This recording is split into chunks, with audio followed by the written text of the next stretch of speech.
Is Brian Laundrie dead or alive? Investigators call in a cadaver dog to search for his remains in that Florida swamp. NewsNation's Brian Enton is staked out at the Laundrie home right now, and he'll be taking your questions live on the air tonight on Banfield. And now we know why Alex Murdaugh wasn't sporting a gaping wound when we saw him in court a mere 12 days after he was supposedly shot in the head. The man accused of shooting him says if he'd actually done the deed, Murdaugh would be dead.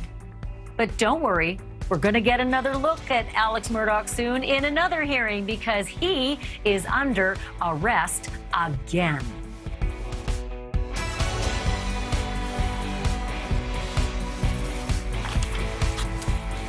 Welcome to Banfield. We've got some breaking news to report tonight. Former President Bill Clinton is in a hospital in California. His spokesman is releasing information saying that the former president is being treated for what they call a non-COVID related infection. Former president was admitted to the University of California Irvine Medical Center on Tuesday evening. He is reportedly, and this is their words, on the mend, in good spirits, and is incredibly thankful to the doctors, nurses, and staff providing him with excellent care. The doctors caring for President Clinton say that he was given an IV of antibiotics and fluids and that he remains in the hospital just so that they can continue the monitoring, as you see there. Again, former President Clinton in the hospital since Tuesday. So it's been kept a secret for 2 days. He went Tuesday evening for a non-COVID related infection. We're going to obviously keep an eye on the former president to see how he's doing. And certainly, as we would for any former president, we wish him well. Now to our top other story. Is the hunt for Brian Laundrie about to reach a grisly and maybe ultimately unsatisfying conclusion? Or are we headed for a reset in the investigation of epic proportions? That's what we're all waiting to hear tonight.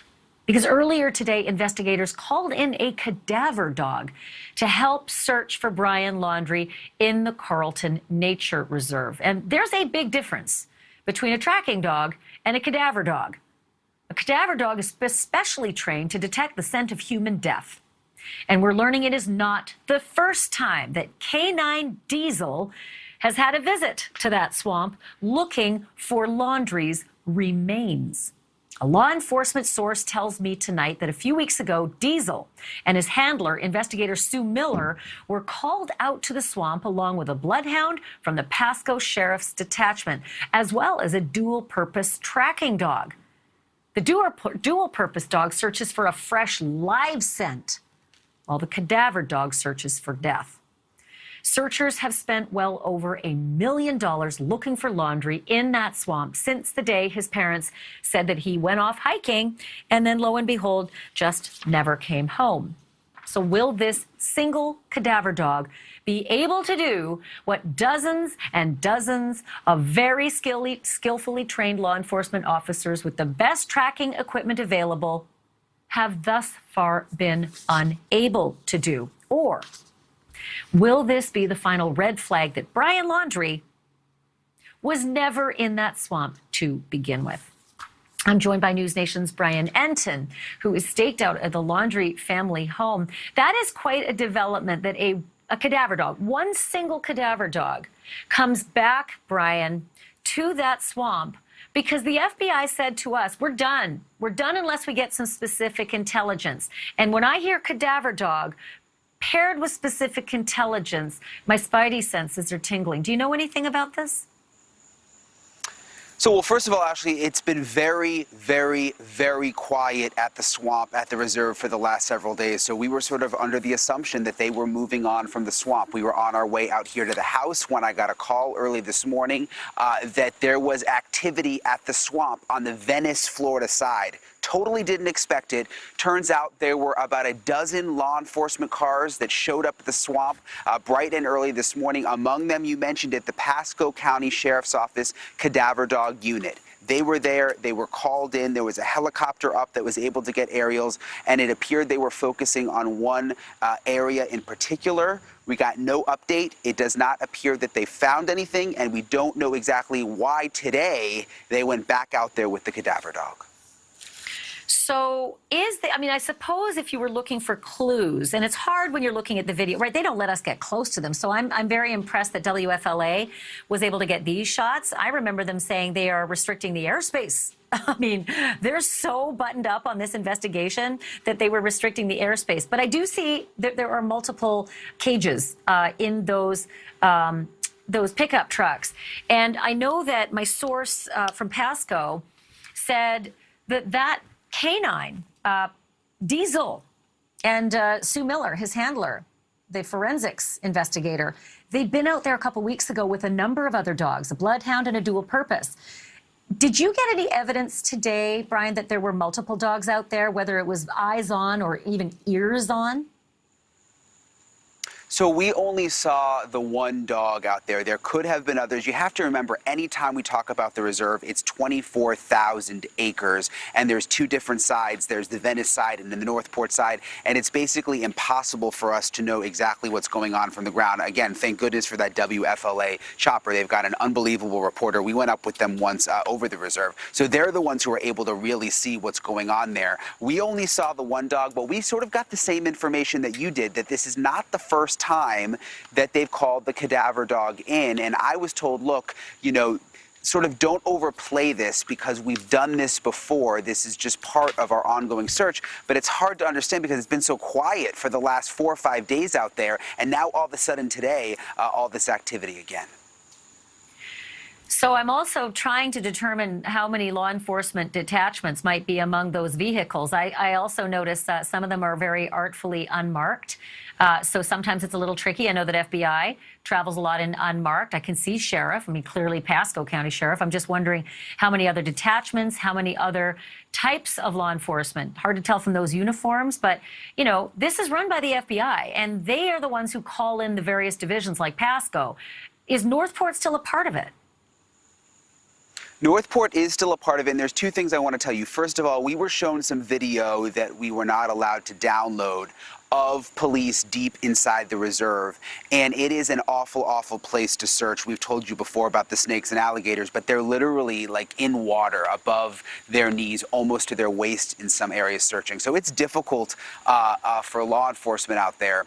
The other thing I wanted to tell you is, again, that we just weren't expecting this today. We didn't know that this was going to happen at the reserve, and I think there's something that we don't know that they know that brought them back there.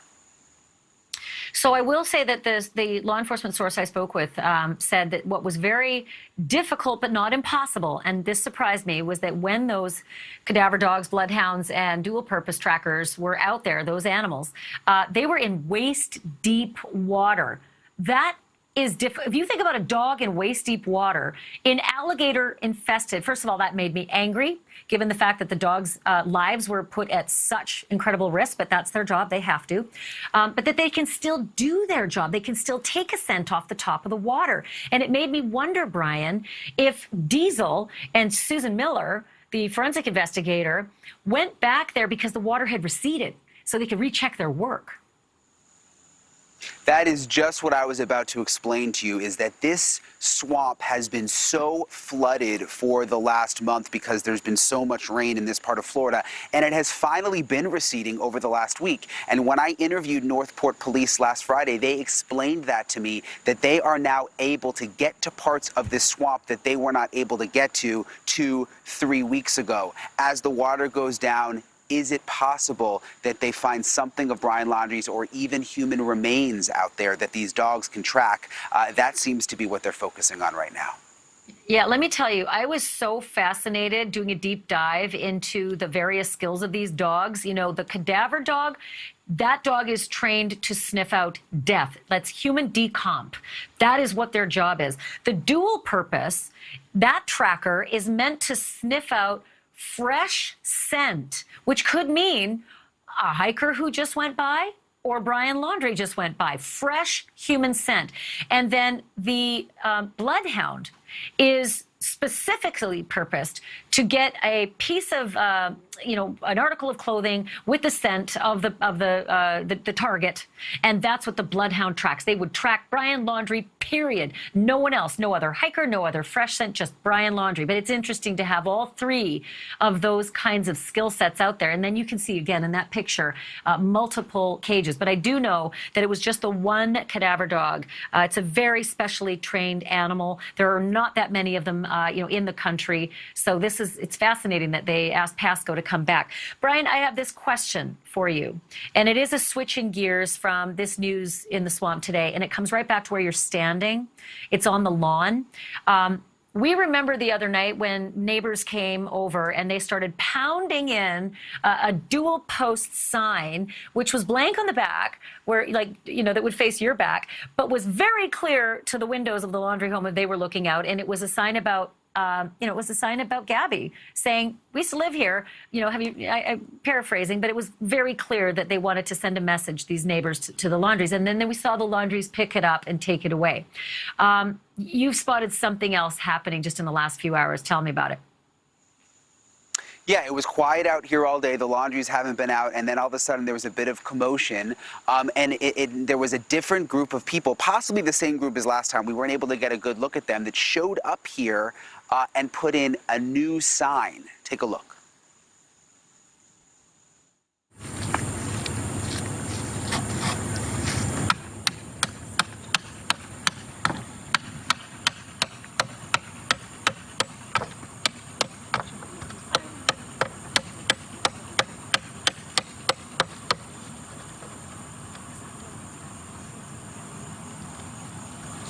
Can you guys tell us what you just put there? You can look at it. Remember me, Gabby sign.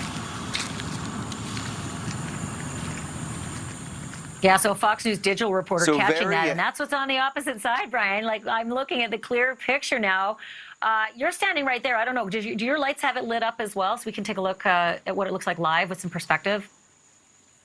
Yeah, let's go walk down. It was actually put in right by this little memorial right on the side of the yard, in a different spot from last time, but you can see it's basically a cutout of Gabby Petito. At the top here it says, "Remember me." It's pointed towards the Laundrie home, and if you come around the back, you can kind of see the way this thing is set up. It's basically cardboard, but as you saw the women there, they put this wooden stake into the ground, hoping to sort of keep it there and that no one will move it, obviously taking into account what happened last time someone put a sign similar to this one when Chris and Roberta Laundrie came out basically in the middle of the night and took it down.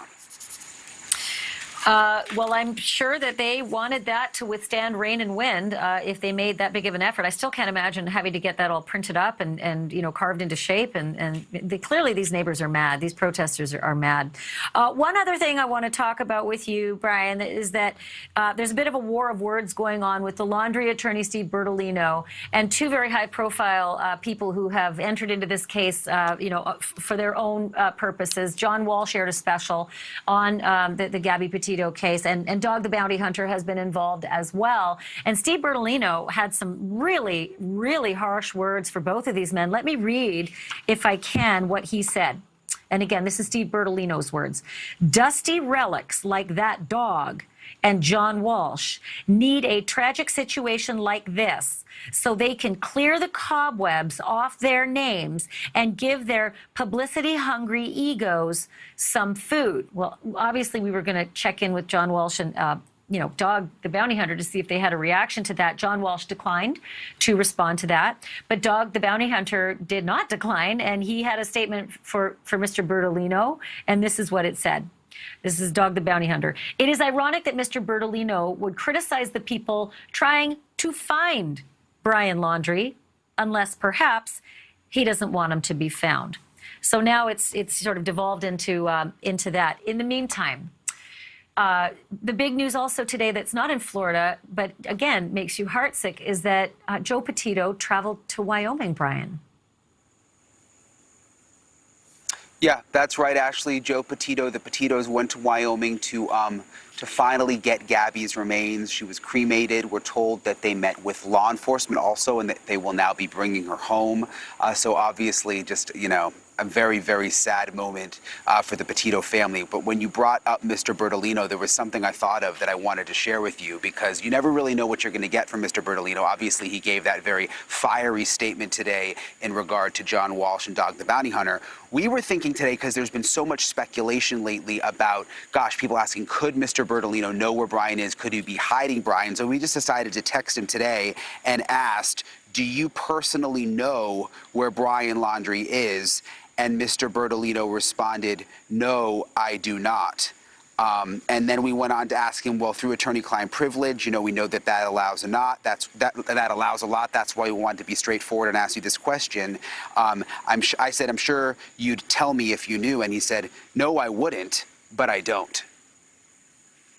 Well, that's interesting. I mean, A, for clarity and straightforwardness, I suppose.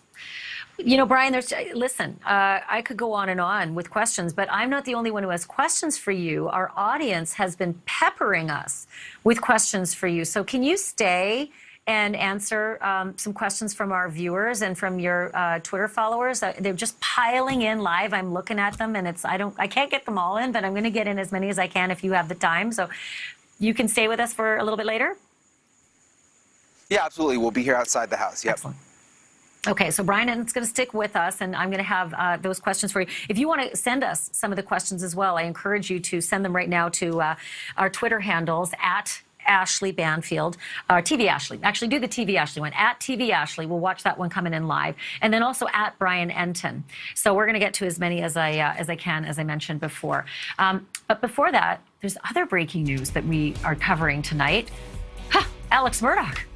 The break from the media glare is officially over, and a brand new mugshot. Take a look. Tonight, he is facing a brand new slate of criminal charges, but the case of the undetectable head wound, well, that might now be solved. They kind of shot him, didn't they? Dead. He's alive. Cousin Eddie speaking volumes, in fact. And also, Murdaugh's lawyer speaking volumes. And honestly, may not be doing his client a whole lot of favors, because we found some stuff that doesn't match up with what he just said. It's still ahead. Welcome back. I don't know if you could feel it, but I started to feel it today when I thought back. Been almost a full month since Alex Murdaugh last dominated the headlines. Remember that? But tonight, he's back. Murdaugh's already epic spiral from the heights of prestige and power has certainly picked up a lot of speed today with his arrest again, this time for allegedly swindling the grieving sons of the longtime Murdaugh family housekeeper after she met an untimely death back in 2019. Look at all those headlines. Yikes, and a brand new mugshot. Murdaugh was arrested at his out-of-state drug rehab. Apparently, he finishes up rehab and they slap the cuffs on him, which we now know the out-of-state one. He was in Orlando, Florida. I did not expect that. Now he's due back in South Carolina as soon as tomorrow, but there's that whole messy thing about extradition from state to state. You may already know this, but Murdaugh's facing criminal charges arising from something else, too. His bungled alleged scheme to get himself killed for $10 million in insurance money. And tonight, his alleged co-conspirator is grabbing a few headlines himself. It's Curtis Smith, a.k.a. Cousin Eddie. He tells NBC that he never shot anybody. And the pictures actually don't prove him wrong. Take a look. Every angle we could get of Alex Murdaugh. I don't see any major gunshot wounds there. This is only a week and a bit after apparently this blood-curdling injury that life-flighted him away. Okay, we'll talk about that in a second. But I am joined now by South Carolina lawyer Eric Bland, whose legwork on behalf of the sons of Gloria Satterfield may well have helped bring about the newest legal migraine for Alex Murdaugh. Eric, it's good to have you back on the show again. So is it true? Do you think the work that you did to sue for the money that Gloria Satterfield was rightly owed actually ended up leading to criminal charges for Alex?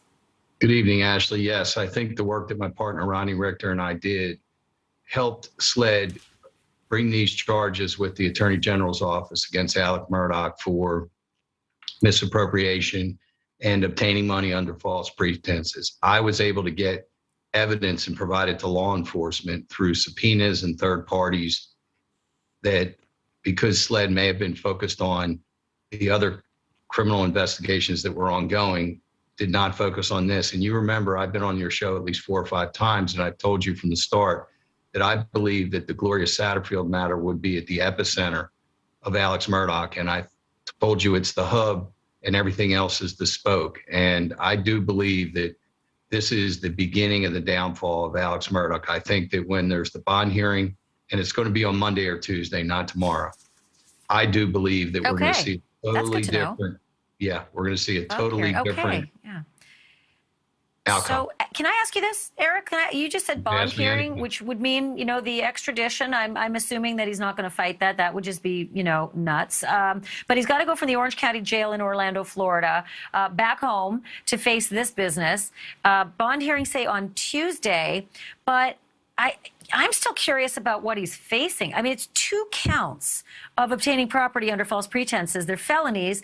Is it a 10-year max, or is it a 10-year each? Are they combined? Could he be facing 20? What's the exposure here?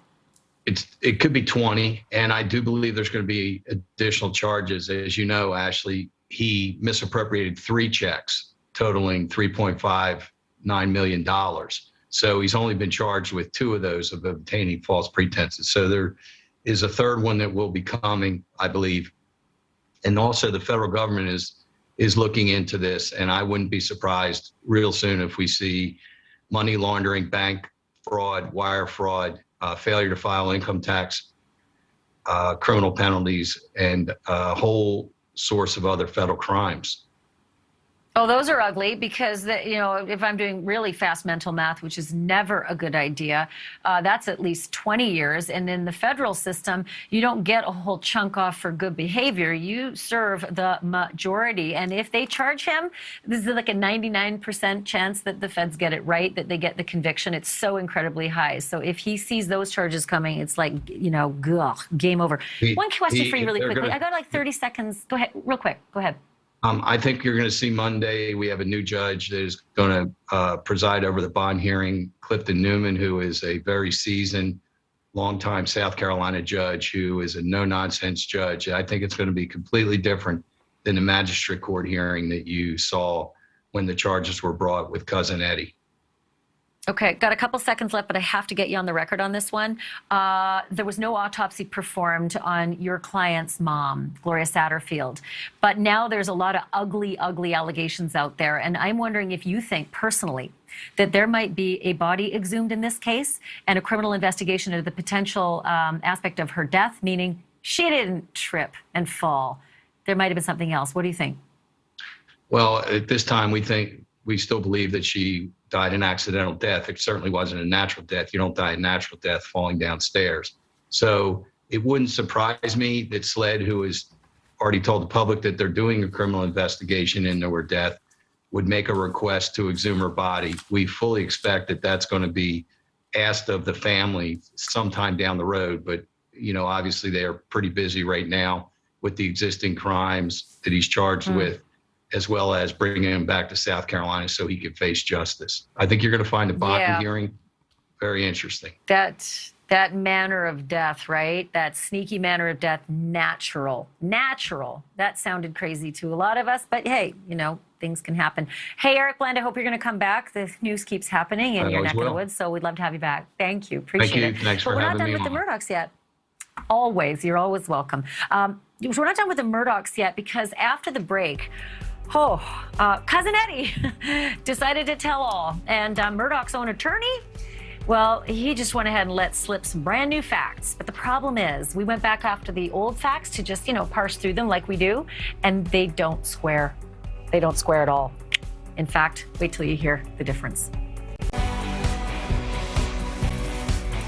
He's been called a hitman. He's been called a drug dealer, and both of them in connection with Alex Murdaugh. But today, Curtis Edward Smith, also called Cousin Eddie, said that he is neither of those 2 nasty things. I want to play for you some jaw-dropping sound, not just from Eddie, but also from Murdaugh's own attorney, who incidentally might just have gotten Cousin Eddie off the hook for a couple of the charges that Eddie is facing, which, is a little bit Weird. Joining me to break it all down is Steve Helling, People Magazine senior writer, who joins us from Orlando, which, incidentally, Steve, who knew, but it happens to be where Alex Murdaugh was booked and locked up just hours ago. I bet you didn't know you were going to be in the epicenter of the story. Before we do anything, I just want to play for our audience the moment on the Today Show where Cousin Eddie was like, I did not do this shooting. I'm not part of this. Take a look. Okay. I didn't shoot him. Are you innocent of everything? I'm innocent. If I'd have shot him, he'd been dead. He's alive. He's standing like this. He said, "You gonna shoot me?" I said, "No." He said, "Well, you just got to do it." And he made us move like this, you know. And I just grabbed his arm. You took the gun. Shoved it up behind him, between me and him. And it went off. The gun went off. Did it hit him? Did the bullet hit him? No. So that story where There's no blood on me. There's no blood on him. he didn't get shot in the head. No. We bounced off his car and kind of made a move to get the gun, and he hit the dirt, you know. And What percent are you positive that he didn't get shot? If you could put a percentage on it. 1,000. He didn't get shot. Steve Helling, 1,000% sure he didn't get shot, at least while Cousin Eddie was there. And if I'd have shot him, he'd be dead. That stood out to me. But I think, Steve, while you were explaining this phenomenon to me, I want to show our audience pictures of that appearance that Alex Murdaugh made in court from every angle. And please tell me if you saw any head wounds during that appearance in court, Steve. I mean, the pictures speak for themselves. You know, after we'd heard that he'd gotten shot, before we saw him in court, we were expecting, you know, bandages. We were expecting a lot more, maybe a shaved head, you know, and none of that really happened. And it's really made you stop and wonder what's really true, what's not true. You can never tell in this case. Yeah, especially since his lawyer said, I mean, literally said he had a fractured skull, there was an entry wound, an exit wound, profuse bleeding all over the place, but I didn't even see a Band-Aid at that appearance. And this appearance, it's exactly 12 days after this life flight bloody mess. Okay, I'm going to switch gears a little, and I'm going to play a piece of an interview, which I know, Steve Helling, I know how your mind works. You grabbed the details out of this, and you know, like I know, Jim Griffin said some things that do not square with other stuff he's said before. So first, the interview that he gave this week, and then when I come back with you, we're going to talk about the stuff he said last week. So here's the most recent. Take a look. We have requested all the medical records. We've not received them yet, but the records that I do have are from the air ambulance transport, and they clearly clearly document. During this meeting, he explained to me what had happened. He explained to me that he had an addiction. He explained to me how serious his addiction was. He explained to me that he had already made arrangements to go to rehab. He then had told me what he had planned to do that day. He was going to go tell other people that he was real close with what had happened and what he was going to do. And in that conversation with him, and I have had clients at the end of their rope before. I've been doing this over 30 years. I talked with him, and I was concerned. You know, was this something that would cause him to try to kill himself? And I had that conversation with him, and I felt reasonably confident after I left him that he was not in that frame of mind. And I don't think he was in that frame of mind at that point in time. Okay, Steve, I know this is not lost on you. He says he met with his client the morning of this incident, and that his client kind of went over his plan for the day, which we now know was this ridiculously, alleged scam to shoot himself to get the insurance money. Are you alarmed by this, that he made this admission? Yeah, I'm alarmed. Alarmed might not even be the right word. Flabbergasted is probably the word. You know, why would you say all this? Why would you be giving all this information away in an interview? And then on top of it all, it doesn't make any sense to me. So you talked to him about his day. You said that he didn't seem suicidal. He didn't seem like he was going to do anything bad. And then a few hours later, this whole thing happens. Nothing adds up to me in this story. No. Nothing whatsoever. I'm just going to read out a couple things real quick here. This is what Griffin said back in the day. These are the accounts he gave back in the day. Now, when you hear this, keep in mind that Jim Griffin had met with his client that morning and knew that he had planned something crazy. So here we go. Murdaugh was driving to Charleston when he noticed an indicator light. He had a low tire on his car, which was his late wife's Mercedes-Benz, according to Griffin. He pulled over, got out of his car when a truck passed by. The pickup truck turned around at St. John's Baptist Church and drove back to Murdaugh. The driver of the truck rolled his window down and came to a stop and asked if he had car trouble, Griffin said. Murdaugh said he didn't know if he could change the tire nor whether he had the right equipment to do so. And then Murdaugh was shot, according to his lawyer. Jim Griffin goes on back in the day to say this: the driver was male and driving a blue pickup truck. Griffin said there was no gun found on the side of the road or in Murdaugh's car or in the area by sled. He also said a sled agent who was on the scene told him that the sidewall of Murdaugh's tire was sliced. The sled agent discussed how the agency is testing the blood in Murdaugh's car, which spilled from his wound while he was retrieving his phone to call 911 after the shooting. I mean, it just goes on and on. This tale that Jim Griffin told on the day that he knew all along. This to me is not over, but we have to fit in a break, Steve Helling. So when we come back after the break, Jim Griffin said something else about Cousin Eddie, and it might have just let Cousin Eddie off the hook completely. Yep. Play that. Talk to you in a moment.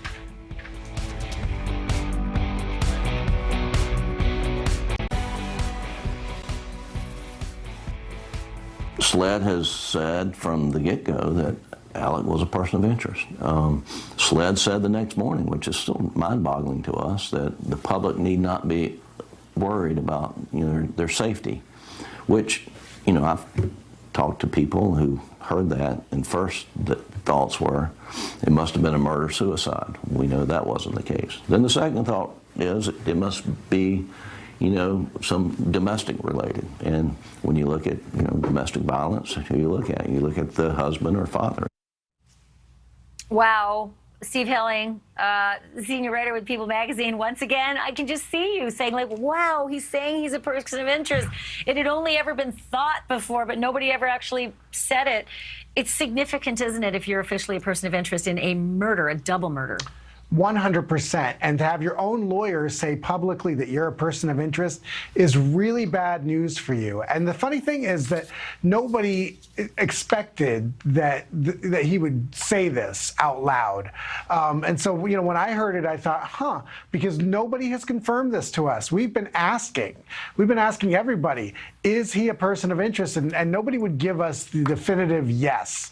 And it was Alec Murdaugh's own lawyer who did. Yeah, and then he did something else which was astounding, and I think Cousin Eddie might be popping the champagne cork on this one. All along, Eddie has been part of this, charged in a conspiracy to bilk, Alex's insurance, company for $10 million in life insurance by coming and, shooting him in the head. And Eddie has said, I didn't do this. And now Jim Griffin, Alex Murdaugh's lawyer, well, this is what he said. Take a look.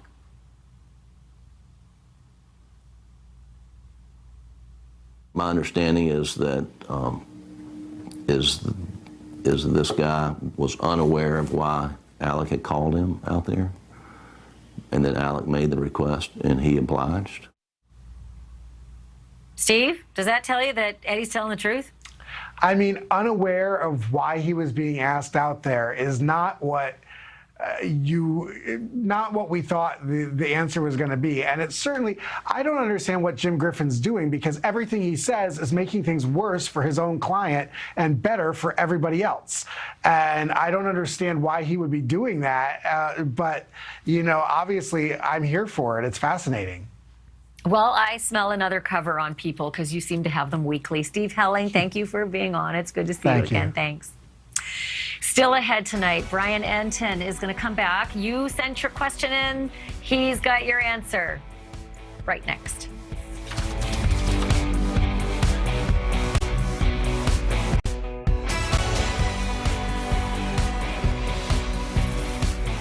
Welcome back to our special coverage of the manhunt for Brian Laundrie. We're still waiting to hear news from that swamp search today. The investigators calling out a cadaver dog. all the way to the Carlton Reserve from Pasco County. K9 Diesel and his handler, investigator Sue Miller. She's a forensic investigator. They have been here before, just a few weeks ago, and they had to battle waist-deep water. Don't forget alligator-infested waters. That makes me mad. All of that in an effort to cover all the bases, a source tells me tonight. But there is no word on why today. Why yet again? The need for a cadaver dog. Law enforcement is also not saying if they now think that Brian might actually be dead. Joined by NewsNation's Brian Enton, who is outside the Laundrie family home. He's ready to answer your questions. And if you haven't submitted them yet, you still have time. So just send them on Twitter to TV Ashleigh, Leigh, and then also at Brian Enton. And we're going to try and get a lot of questions. Okay, so Brian, the first one comes from Jill on Twitter, and she's got a good one. She asks, are there any cameras leading into the preserve or out? It might show if his parents lied. Yeah, that's a good question. Right outside the reserve, it's not like there's any shopping centers or a mall or any businesses like that. There are some small neighborhoods. We've checked around, but no surveillance cameras from what we can see. Okay, and then Cooper on Twitter asks this. If they do find Brian dead, can they still look into the involvement of the parents? Absolutely. I would assume so. You might know better than me, Ashleigh, with this one, but I would assume so if they can prove that the parents somehow hid Brian at one point or helped him get away. Yes, absolutely. It's a great question. I will only add to it that if you are guilty of obstruction of justice, it doesn't matter if the people you are obstructing justice regarding are dead. So yes, if you lie to the police, it doesn't matter who dies around you. That is a crime. So yeah, that's a good one, Cooper. Thank you. Okay, Road Trippin', it's a great handle. Road Trippin' on Twitter asks this. Do you know if the police have eyes on the swamp after nightfall? So we know because we look at the flight-aware tracker system that there are helicopters that have been up in the night that they use flare technology, we're told, where they are looking for, anything heat sensing in the swamp. So yes, I don't know about last night or the night before, but over the last month or so, we have seen that happen at the swamp. Okay, well, thank you for that. Carrie on Twitter has this question. I would like to know if any of these possible sightings were believed to be credible in a certain area. I'm assuming all the places where, the Appalachian Trail and the people who've said they've seen him in other countries. Wouldn't law enforcement need to warn those in the area for public safety? It's a good question. That is a good question. First of all, none of the sightings have been confirmed. Last time I spoke with police, they emphasized that none of the sightings so far are confirmed Brian Laundrie sightings. So they haven't really warned the public in any certain areas. Although interesting, and we touched on this the other night, Ashleigh, that now the FBI has been officially calling Brian Laundrie a fugitive, which that's sort of new this week.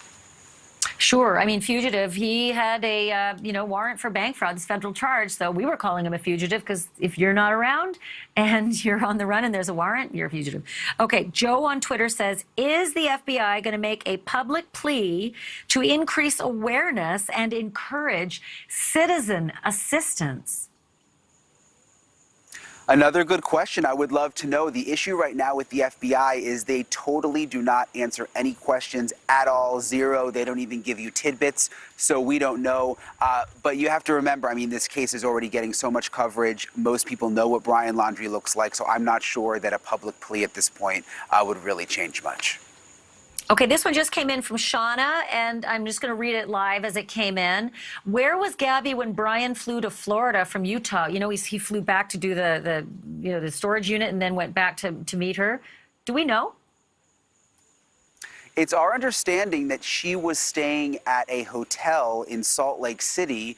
And according to Cassie, when Brian was back here doing the storage unit or whatever he was doing, he met up with Cassie and that they FaceTimed Gabby. And Cassie says that she did see Gabby and speak with Gabby on the FaceTime. Okay, Brian, Michelle on Twitter, and it's Mashell, Michelle, asks, does Brian Laundrie not have any friends? I haven't seen one friend of his step up through this whole thing. That's an interesting question. That might be one of the #1 questions I get. Why aren't you talking to more of his friends? Where are his friends? It's a good question. We obviously have tried. We have producers who have tried. There are not people coming forward, and we have not been able to find a lot of his friends. Another one just came in from Little Lady. Is there any video of Brian Laundrie driving to the preserve on the day that he went hiking? Not that we have. All that we're going on right now is what police say, which is that the Laundries in the house behind me told them that Brian went hiking at the reserve. But a lot of people are wondering, is there some kind of video that the FBI has that they're just not sharing with us? Very smart, and they don't share all the time. It's not just this case, it's all the cases I've ever worked on. Katie on Twitter has a great question for you. I have often wondered it myself, Brian Enton. Do you actually have a place to sleep while you're set up at the neighbors during the week? And when do you find the time to sleep, Brian Enton? So we do have a hotel. We sleep in the car a lot. We're at the neighbors most of the time. We have another, I'm with Luis all the time, my cameraman. We have another cameraman who fills in for us just to keep an eye on the house, and that's when we go to the hotel and sleep. Okay, JM on Twitter asks this, Brian, and I'm just going to add to that, he doesn't get enough sleep. Trust me, he and Luis are working longer days than I would care to ever work myself. So JM on Twitter, if the Laundries are so miserable being bothered, why do they continue to stay in that home? Couldn't they go elsewhere? That's another one of the top questions that I've heard. Why don't they go stay with family? Why don't they get an Airbnb? I don't know the answer to that question. The only thing I can think of is, you know how people are with their own house. It's sort of like their castle. Maybe they feel the most comfortable here. They want to hunker down, but we don't know for sure. I'm going to pop this one in here from, I think it's Bingy B, just like the name. And they ask, do you know if the Laundrie's attorney can become liable if they find out he knew where Brian Laundrie was and lied about it, particularly if Brian Laundrie is charged with murder? I'll jump into it, and I want you to add to it. Number one, yes. If you lie to the police, it doesn't matter if you're a doctor or a lawyer. It's lying, and it's obstruction. And there's a charge, lying to authorities. So, yeah. And then there could be more to it as well, especially if he suborns perjury from someone who gets up on the stand and lies.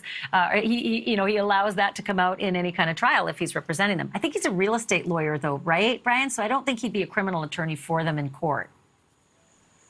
Yeah, he is a real estate lawyer in New York, and I've heard several different lawyers explain it differently. You can't lie to the police, but are the police or the FBI really asking Mr. Bertolino, do you know where Brian is? Is that a question they would be asking the attorney? If they're not asking, I'm not sure he actually has to tell them. You're darn right about that, my friend. And the truth is, it's always tick-a-lock. Whether you're the lawyer or the clients that you're advising, don't talk, because you're going to say something dumb, and certainly don't text them. So, hey, Brian, thank you for that, and thank you for working late every night and answering everybody's questions. Appreciate it. We're going to let Brian go and get one of those naps that he needs because he's up and at it tomorrow morning. We'll be back here tomorrow night, 10 p.m. Eastern, right here on NewsNation. Thanks for being here.